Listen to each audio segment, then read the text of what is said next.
ബാത്റൂമിലെങ്കിലും പോയിട്ടൊന്ന് സമാധാനമായിട്ട് ഇരിക്കാമെന്ന് വിചാരിക്കുന്ന പല പാരൻസും ഉണ്ട്. ഇതിനൊന്നും സമയമില്ലാത്ത അല്ലെങ്കിൽ ഇതിനൊന്നും സൗകര്യമില്ലാത്ത പല പാരൻസും ഉണ്ട്.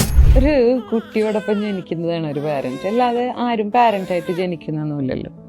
അപ്പോൾ പല കാര്യങ്ങളും നമുക്ക് മനസ്സിലായി എന്ന് വരില്ല. പിന്നെ പ്രസവ സമയത്ത് ഉണ്ടാകുന്ന ബുദ്ധിമുട്ടുകൾ, അത് കഴിഞ്ഞിട്ടുണ്ടാകുന്ന ബുദ്ധിമുട്ടുകൾ, എല്ലാ തരത്തിലുള്ള ശാരീരികവും മാനസികവുമായിട്ടുള്ള ഒരുപാട് ബുദ്ധിമുട്ടുകളിലൂടെ കടന്നു പോകുന്ന സമയത്ത് കുട്ടിയുടെ കരച്ചിലും ബഹളവും, പിന്നെ എന്തിനാണ് കരയുന്നത് എന്ന് മനസ്സിലാവാത്തതും, കുട്ടിയെ വൃത്തിയാക്കാൻ വേണ്ടിയിട്ട് അറിയാത്തതും ആദ്യമായിട്ട് ആണല്ലോ നമ്മളെല്ലാവരും പാരൻ്റ് ആവുന്നത്. ഈ പാരൻറ്റിങ് എന്ന് തന്നെ പറയാൻ കാരണം എങ്ങനെയാണ് പാരൻ്റ് ആവാൻ പഠിക്കുക എന്നുള്ളത് കൊണ്ടാണ്. അല്ലാതെ കിഡിങ് എന്നല്ലല്ലോ നമ്മൾ പറയുന്നത്. കുട്ടീനെ പോറ്റാൻ പഠിക്കുക എന്നുള്ളതല്ല.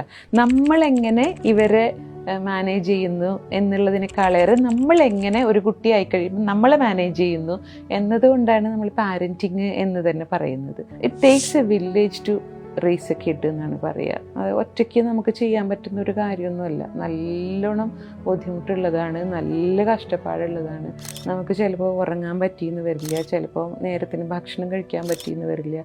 കുട്ടീനെ വിട്ടിട്ട് ബാത്റൂമിൽ പോലും പോകാൻ പറ്റാത്ത പല പാരൻസും ഉണ്ട്. ബാത്റൂമിലെങ്കിലും പോയിട്ടൊന്ന് സമാധാനമായിട്ട് ഇരിക്കാമെന്ന് വിചാരിക്കുന്ന പല പാരൻസും ഉണ്ട്. ഇതിനൊന്നും സമയമില്ലാത്ത അല്ലെങ്കിൽ ഇതിനൊന്നും സൗകര്യമില്ലാത്ത പല പാരൻസും ഉണ്ട്. അപ്പോൾ അങ്ങനെയുള്ള കുറേ മനുഷ്യർക്കിടയിലാണ് നമ്മൾ ജീവിക്കുന്നത്. അതിൻ്റെ ഇടയിൽ നമുക്ക് ചുറ്റും ആരെങ്കിലുമൊക്കെ നമ്മളെ സഹായിക്കാനുണ്ട് എങ്കിൽ അവരോട് സഹായം ചോദിക്കുന്നതിൽ ഒരു തരത്തിലും മടി കാണിക്കേണ്ടതില്ല. എല്ലാവരും തീർച്ചയായിട്ടും ആ ബുദ്ധിമുട്ട് മനസ്സിലാക്കിയിട്ട് ഹെൽപ്പ് ചെയ്തിരിക്കും.